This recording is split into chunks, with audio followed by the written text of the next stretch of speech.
que a gente quase não escuta falar. É um tema dolorido, doído. E é um tema que a gente acha que a casa espírita não precisa, porque a gente pensa, se eu acredito fielmente na reencarnação, se eu acredito na codificação da doutrina que Kardec cuidadosamente colocou para nós, abriu o véu do nosso entendimento, então para que falar na casa espírita? Porque a nossa vida é eterna. O nosso espírito é eterno. Não é interessante? A gente pensa.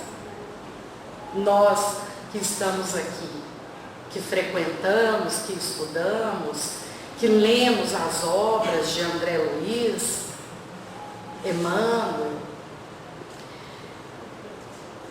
a gente sabe que a morte é uma ilusão. O nosso corpo físico é que parte. Mas, olha só, o que a Organização Mundial da Saúde trouxe para nós. E quando eu olhei aqui, que eu fiz essa leitura, que a cada 40 segundos uma pessoa tira a vida, eu levei um susto, eu quase caí para trás. Porque não são a cada 4 minutos, a cada 4 horas, não, gente. 40 segundos. Então, é um número alarmante. É um número assustador. E aí, quando a gente escuta uma informação dessa, a gente fala, não é possível. Mas quando a gente mergulha na nossa doutrina querida e amada, e quando a gente vai estudar, e quando a gente tem nas obras de Kardec todas as informações do plano espiritual, os depoimentos que a gente tem aqui na segunda parte do Céu e do Inferno, que são depoimentos reais daqueles que, por algum motivo insensato, tirou a sua própria vida, a gente se depara com a seguinte questão, que quem conhece as morais do Cristo também não estão isentos desse mal. Vejam, há uns 25 anos atrás, aconteceu na família uma amiga muito querida, alegre, espontânea, linda. Era maravilhoso estar com ela. E ela tinha na sua cabeceira de cama o Evangelho segundo o Espiritismo. Ela tinha o livro dos Espíritos, a sua mãe, uma pessoa muito humilde, muito trabalhadora, uma mãe maravilhosa. Eram apenas as duas ali, naquele lar sofrido, difícil, também espírita.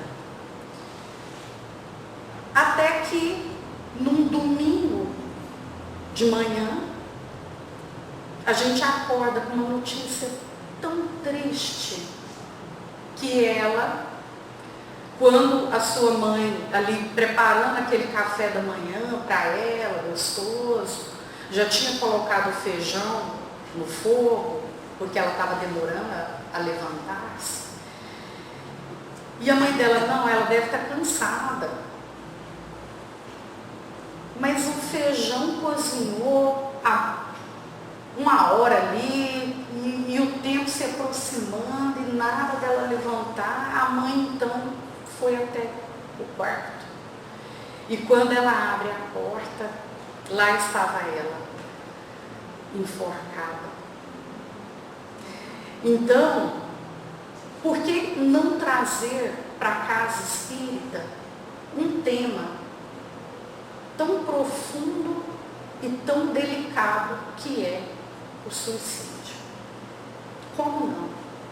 Porque nós, na maioria das vezes, a gente se acha muito top, muito legal. Nossa, não, eu estudo, eu vou na casa espírita, faço a visita fraterna, meu amigo, tô lá, tô estudando. Não, nunca. Mas nós precisamos nos conhecer a fundo. Porque não é todos os dias que a gente está feliz, alegre. Não é todos os dias que eu encaro a minha vida perfeita. Olha, eu tenho uma vida perfeita, eu estou num mundo só de felicidade. Que ilusão! Existe um mundo só de felicidade? Existe, mas não é aqui. Porque aqui nós temos ainda o sofrimento. Aqui o mal predomina muito. Nós temos o bem e temos o mal. Mas o mal predomina-se muito ainda. Porque se não houvesse ainda as dores, as dificuldades, a gente não precisaria se evoluir, melhorar. A gente já estaria num patamar adiantado. E olha que acontece também com jovens, idosos. A gente acha que não, porque a gente pensa, olha, a madureza, a vida ensina, mas é em qualquer faixa etária, é em qualquer etnia, é em qualquer classe social. Porque a gente acha que também, nossa, pobre coitado ali vive na miséria, uma vida tão difícil. Mas não. Analisem aqueles que detêm talvez o poder, detêm o dinheiro, uma vida confortável, que é o sonho de muita gente, não que não seja errado. A gente tem que ter essa vida através do nosso esforço, do estudo, do trabalho, mas é em qualquer classe. E é bem quieto e caladinho, porque é difícil identificarmos. É difícil. Essa nossa amiga, quem de nós imaginaríamos que aquela alegria toda de viver, aquele alto astral, quem que imaginou? E ainda espírita sabe das consequências. Porque a lei divina, nós temos o nosso livre arbítrio, mas não significa que a gente pode sair fazendo tudo que quer. Ah, minha vida está difícil, eu vou aniquilar-me. Depois eu resolvo lá no plano espiritual, vou ser amparado, eu tenho lá meus protetores. Mas não é bem assim, não. Porque a lei de Deus, nós temos que cumpri-la. E é por isso que a gente está aqui. Para exercitar as nossas fraquezas e para poder viver da melhor forma O suicídio é uma ilusão, porque ninguém consegue acabar com o espírito. Nós estamos numa caminhada longa, difícil, mas cabe a nós a boa vontade, cabe a nós querer tomar o remédio. É amargo?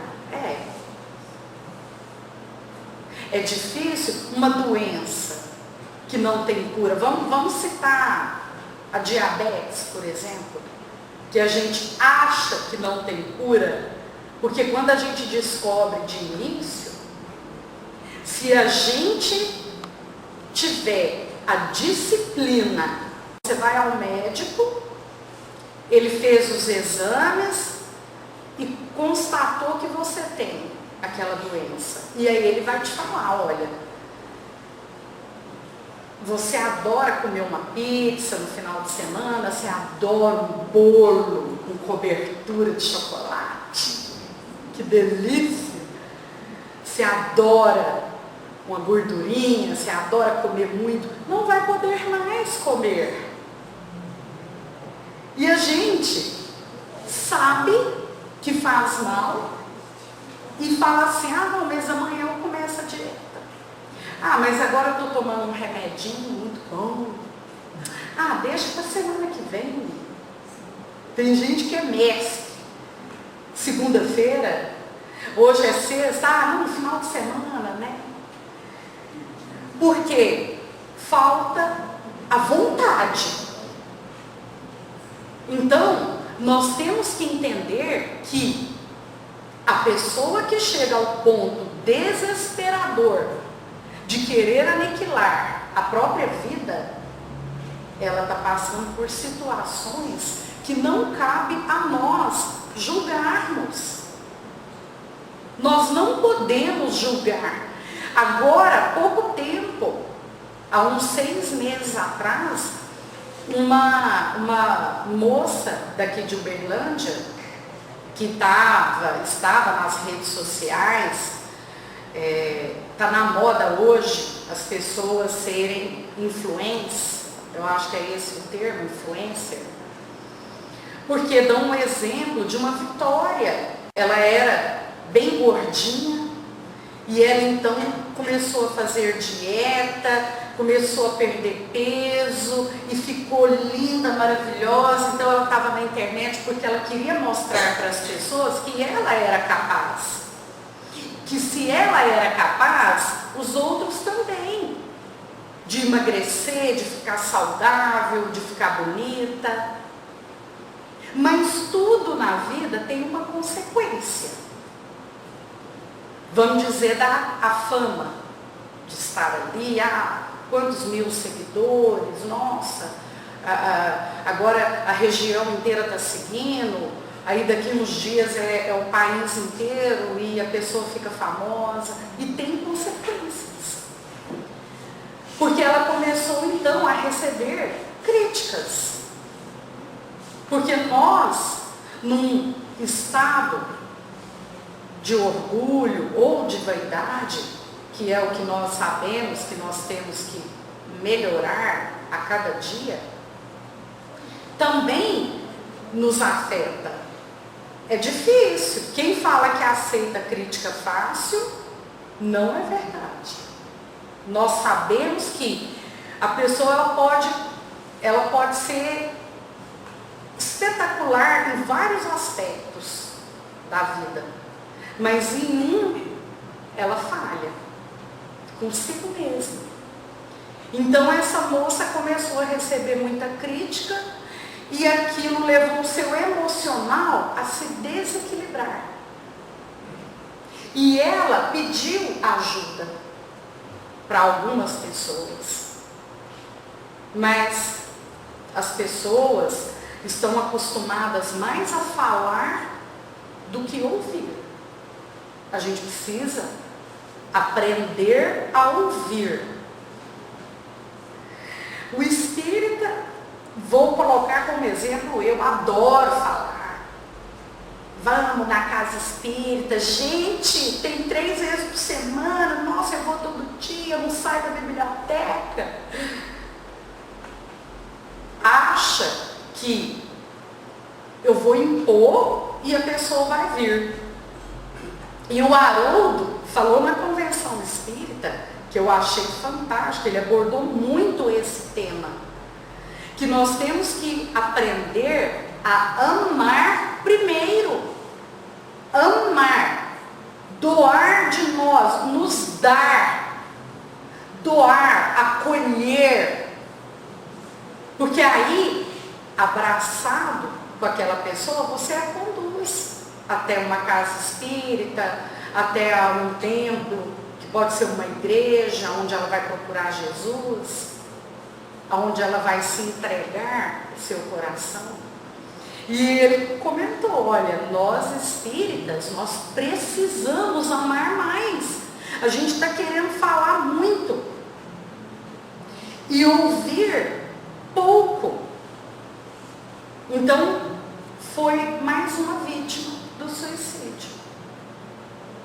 E nós que aqui estamos e que conhecemos a obra de Kardec, maravilhosa, que nos explica tudo de forma coerente, racionalizada, porque utiliza da razão, do sentimento, da ciência. Então a gente vai encontrar explicação para tudo.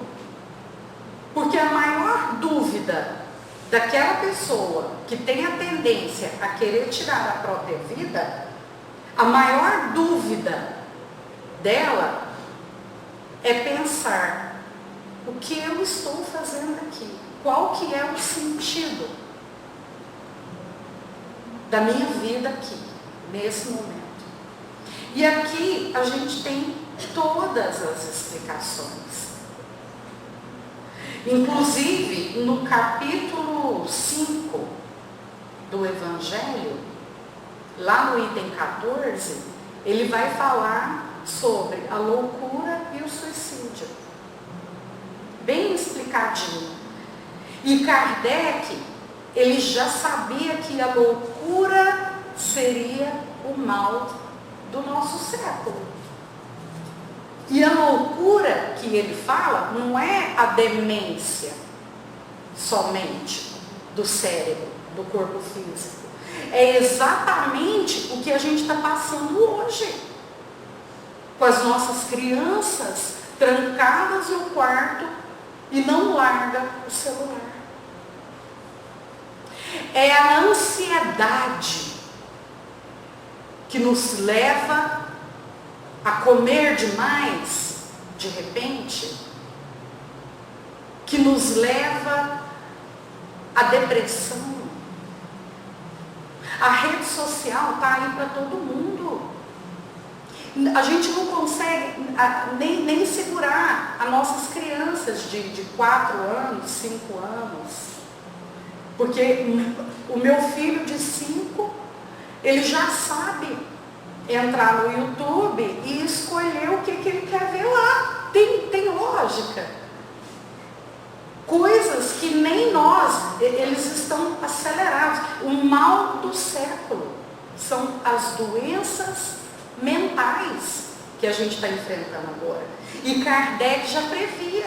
Os espíritos comunicaram. Então, nós temos que amar mais, escutar. Por que aquele filho fica muito tempo dentro do quarto? Ou por que aquele adolescente mudou o seu comportamento? O bipolar, por exemplo. Por que a pessoa tem a bipolaridade? Muitas vezes a gente só critica. Fulano é bipolar. Nossa, não quero nem saber. Hora tá boa, hora tá chato, não tô te aguentando, fulano. Não tô te aguentando. Não, vou sair de perto. Mas e o amor? O que está passando ali, o que acontece com aquele indivíduo. E aí, se a gente tem uma oportunidade, ele vai falar, olha, o sofrimento que eu estou enfrentando, ele pode querer esconder, mas se você parar para ouvir, ele vai abrir. Ele vai começar de um jeito ou de outro, sem querer dar lição de moral. O Haroldo, ele contou que quando jovem, ele passou por um momento muito difícil da vida dele. Mas muito, que ele achou que ele não fosse conseguir. E aí, em Belo Horizonte, ele saiu de casa chorando, até parar numa praça. E nessa praça, então, ele sentou bem num cantinho e chorava e chorava e estava desorientado, não sabia o que fazer. E até que chegou um senhor, foi se aproximando dele, um senhor, olhou para ele e falou, meu rapaz, tudo bem? Aí ele olhou, assim, um olho carregado de lágrimas, olhou para ele e ele falou assim, eu quero te pedir uma coisa, faça uma prece por mim. Aí o Haroldo arregalou o olho e falou, o quê? Mas que esse senhor? E ele sério, o senhor estava sério, não estava com brincadeira, não estava sério. E ele refletiu, pensou, o senhor ainda olhou para ele e falou, olha, estou falando com você de verdade, faça para mim uma prece. E eu sei que você deve estar se perguntando, mas por quê? E aí ele responde para o Haroldo, o sofrimento nos aproxima de Deus. E nesse momento você está pertinho dele. Olha que lindo, porque é o que nós estudamos aqui. Sem sofrimento, a gente não cresce. Sem o sofrimento, nós não vamos evoluir. E a finalidade de estarmos aqui é exatamente a transformação. É exatamente aceitar as vicissitudes da nossa vida. Essa palavra bonita que significa altos e baixos. Porque a gente tem os momentos de alegria, nós temos os momentos de descontração, e que a gente vai conseguir esses momentos quando a gente se entrega de verdade para Jesus. Então aqui, hoje, encarnados, é como essa pirâmide. Nós estamos num mundo agora de provas e expiações. Nós não podemos culpar a vida, culpar, se revoltar. E o tanto que nós já vivemos, porque nós viemos da era primitiva. Imagina o sofrimento que a gente teve que enfrentar para chegar até aqui. E hoje nós estamos confortáveis, porque ninguém precisa pegar o cavalo e uma lança para caçar, matar e ter o que comer, defender um reino, como a gente vê nas séries desses tempos antigos. Não, tá fácil. A gente tem o estudo, a gente tem o apoio de Jesus, a gente tem o apoio da espiritualidade maior, que não cansa de nos proteger, não cansa. Inclusive, aqui no livro Céu e Inferno, na parte 2, que fala dos exemplos, existe o relato de uma mãe. Eu quis pegar bem esse relato, porque só quem é mãe, que gerou o seu filho no ventre, que deu todo o amor e carinho, que amamentou, que trocou a fralda, que mimou no colo, a gente sabe a dor que é perder um filho. E essa mãe, então, encontrava-se naquela época com o seu filho acamado. De 21 anos, ele estava muito doente. A morte do corpo físico era questão de poucas horas. E ela então, o filho ali já custando a falar alguma palavra, ela se aconchegou até ele e falou: meu filho, vá, me preceda, logo estarei com você. Então, todos entenderam que ali seria uma despedida. Ela abraçou o seu filho e ele veio a desencarnar ali, quase que em alguns minutos.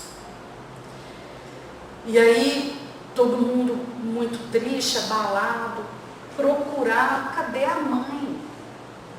Ela não estava ali no recinto.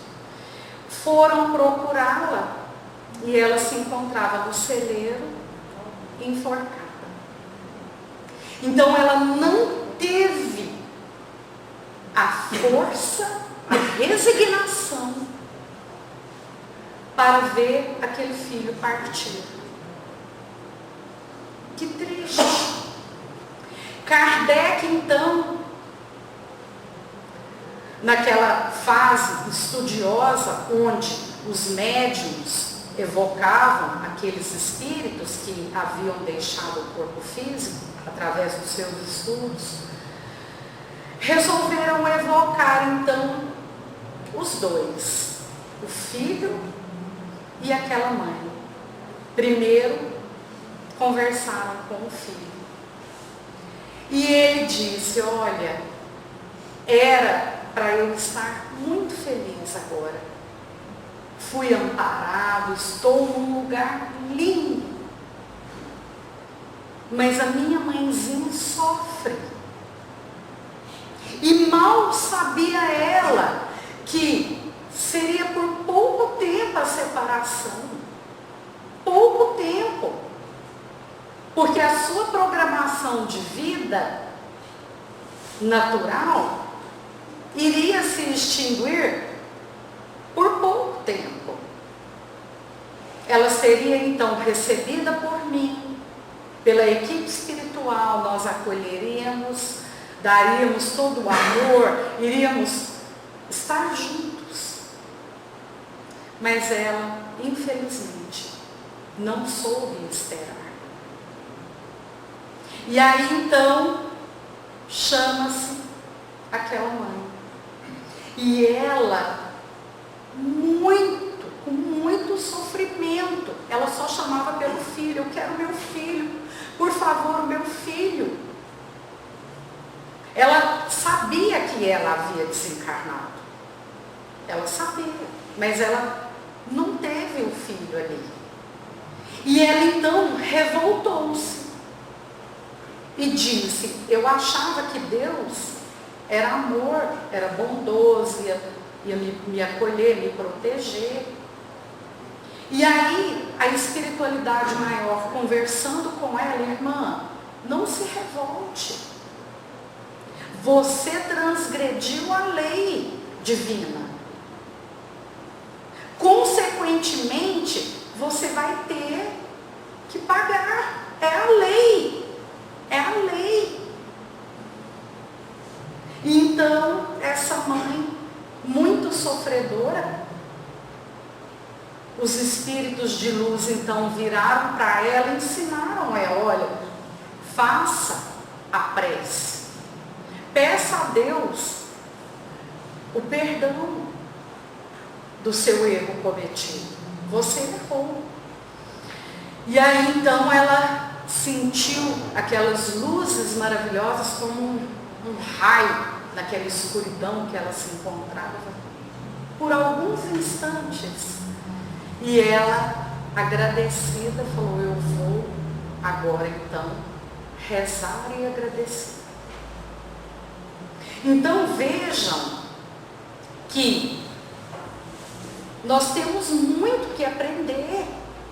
A gente tem muito que lutar. Nós temos que agradecer a Deus as dificuldades que a gente tem. Porque não existe milagre. Vou perder o corpo físico e vou virar um santo. Ai, que dó. Mauricéia trabalhou tanto, estudou. Oh, gente, fazia palestra lá no Joana d'Arc. Morreu, virou uma santa.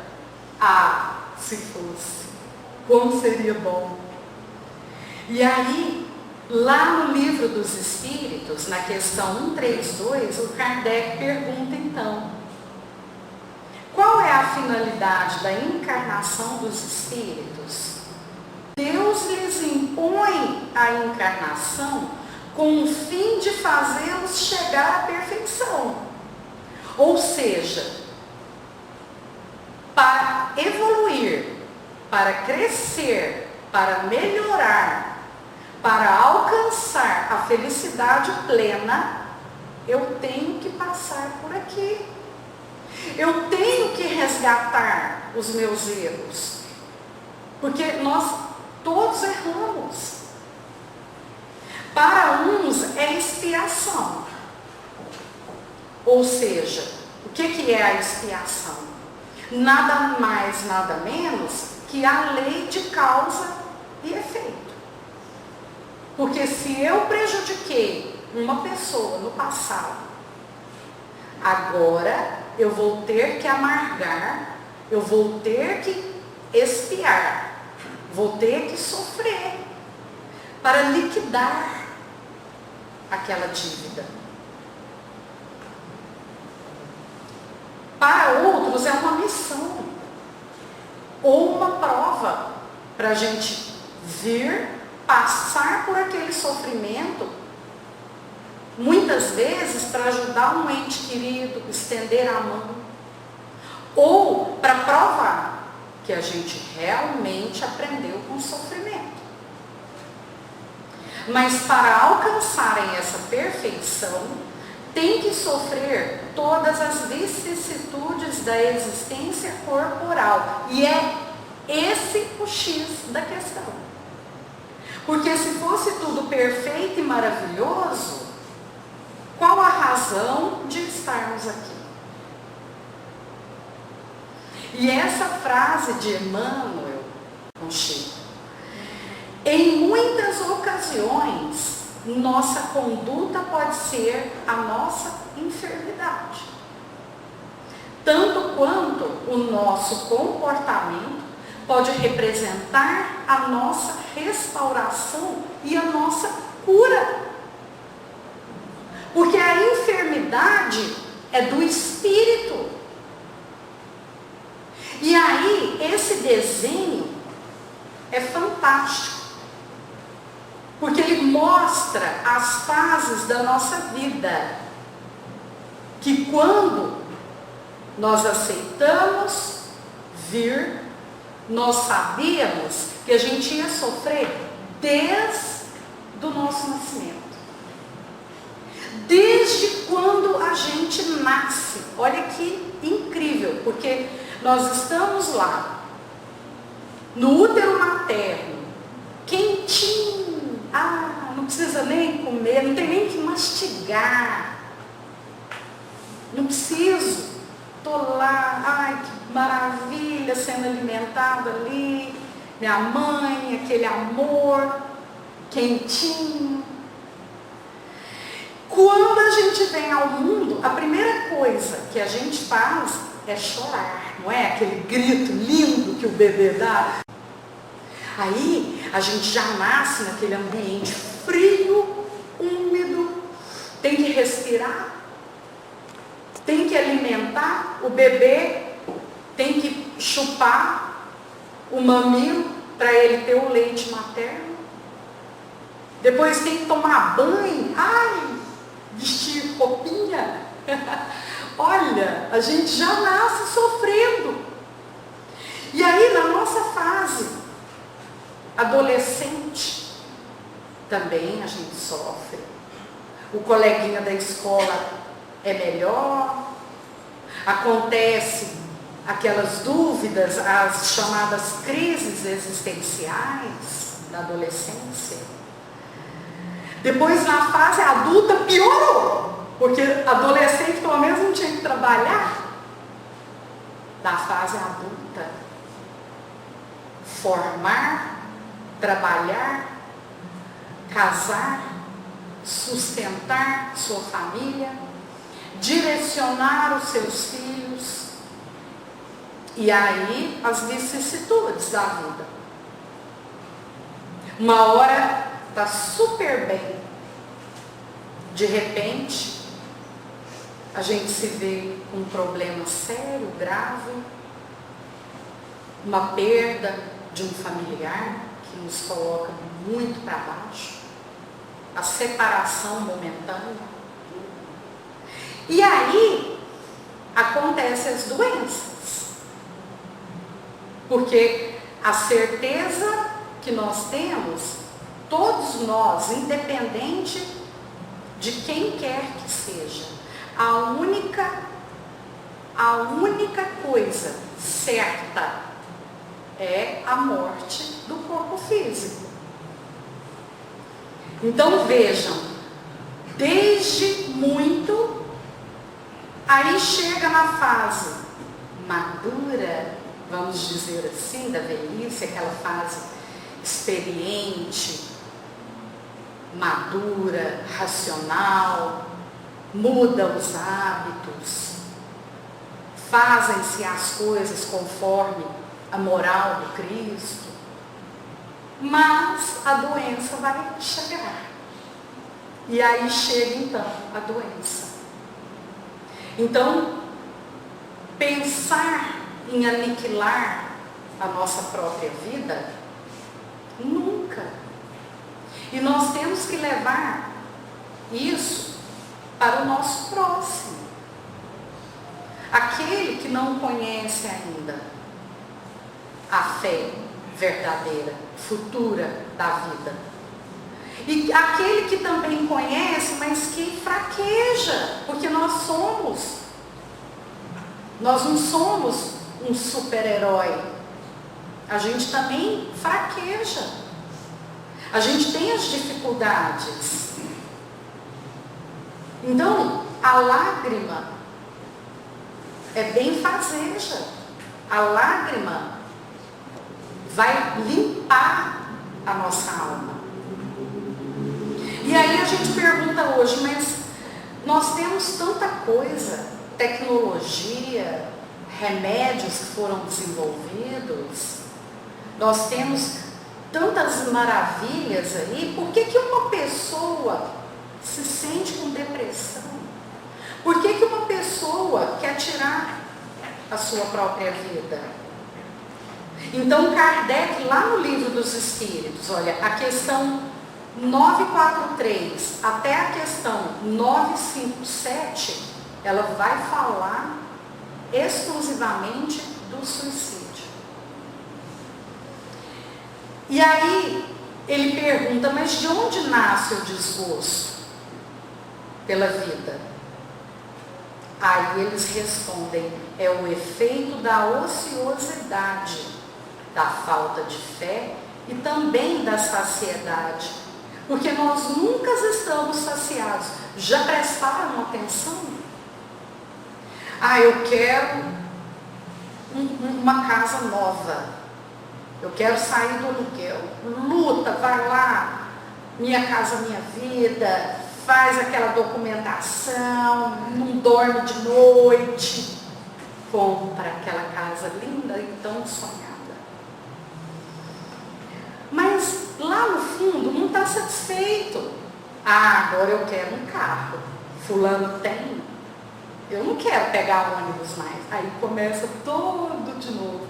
Ansiedade, correria, aí noites sem dormir para poder fazer hora extra e comprar o carro. Para aquele que usa de suas faculdades com fim útil e de acordo com as suas aptidões naturais, que todos nós trazemos, o trabalho nada tem de árido e a vida escoa mais rapidamente. Eu adoro trabalhar. Até quando o meu corpo físico permitir, se Deus quiser, eu estarei trabalhando. Porque todo e qualquer trabalho é digno, nem que seja o mais ínfimo, que a pessoa pensa, nossa, mas você faz isso? Faço. É um remédio para a nossa alma.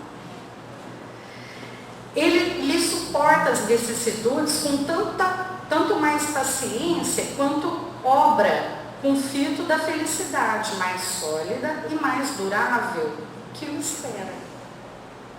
Então, está em nossas mãos.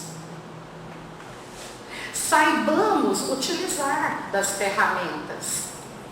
Porque se a gente tem a fé, se a gente acredita na vida eterna, porque não só nós espíritas, não, as outras religiões também acreditam que a vida continua, é eterna. O Espiritismo provou, foi comprovado que a vida continua. Todos nós sabemos, todos. Então, por que não aguentar um pouquinho, fazer um esforço para você atravessar o plano espiritual com a cabeça erguida e falar, Deus, obrigado, eu consegui. Apesar das minhas imperfeições, eu consegui. Então eu trouxe aqui de Meimei essas palavras doces, brandas, límpidas, para a gente levar no coração. Depois pegar talvez um folheto impresso, entregar para aquele que sofre. Ela fala, confia sempre. Não percas a tua fé entre as sombras do mundo. Ainda que teus pés estejam sangrando, segue para frente, erguendo-a por luz celeste, acima de ti mesmo. Crê e trabalha. Esforça-te no bem e espera com paciência. Tudo passa e tudo se renova na terra, mas o que vem do céu permanecerá. Então que nós possamos fazer da nossa existência, que é um piscar de olhos, uma existência de gratidão, de luz, de perseverança, e que possamos transmitir isso para o nosso próximo, sem cutucar, não, você tem que ir, é o certo. Amar, como o Haroldo falou na convenção. Amar, vamos amar primeiro, depois a gente ensina. Ok? Então, que Jesus nos abençoe a todos.